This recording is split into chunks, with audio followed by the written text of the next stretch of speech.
19ویں اور 20ویں صدی میں سائنسی دنیا پر مردوں کی واضح اکثریت تھی۔ جامعات، تحقیقی ادارے، سائنسی سوسائٹیاں، سب کی باغ دوڑ زیادہ تر مردوں کے ہاتھ میں تھی۔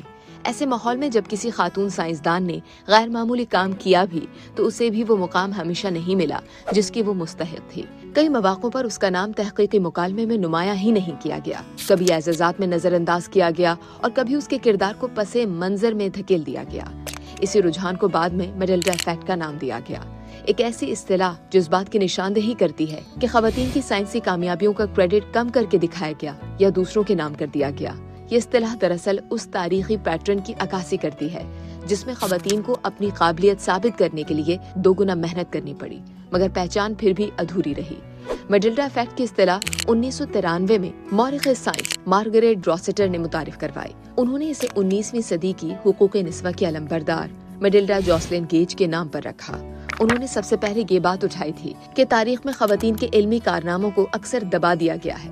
ماضی میں کون سی خواتین سائنسدانوں کے کارناموں کو نظر انداز کر کے مردوں کو اعزازات سے نوازا گیا، آئیے آپ کو بتاتے ہیں۔ Rosalind Franklin. ڈی این اے کی ساخت دریافت کرنے میں روزالینڈ فرینکلن کی ایکس رے تصاویر نے اہم کردار ادا کیا، مگر نوبیل انعام فرانسس کرک، جیمز واٹسن اور مورس ولکنز کو ملا، مگر روزالینڈ فرینکلن کو طویل عرصے تک مناسب کریڈٹ بھی نہیں دیا گیا۔ Lease Meitner.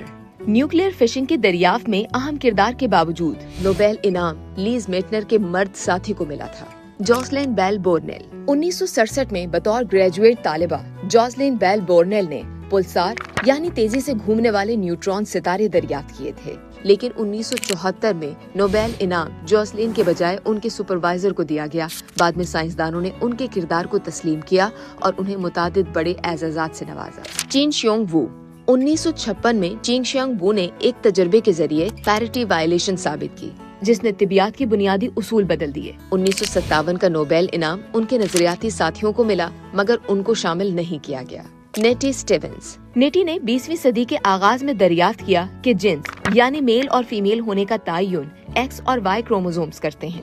اس کی تحقیق کو طویل عرصے تک کم سراہا گیا اور اکثر کریڈٹ مرد سائنسدانوں کو زیادہ ملا۔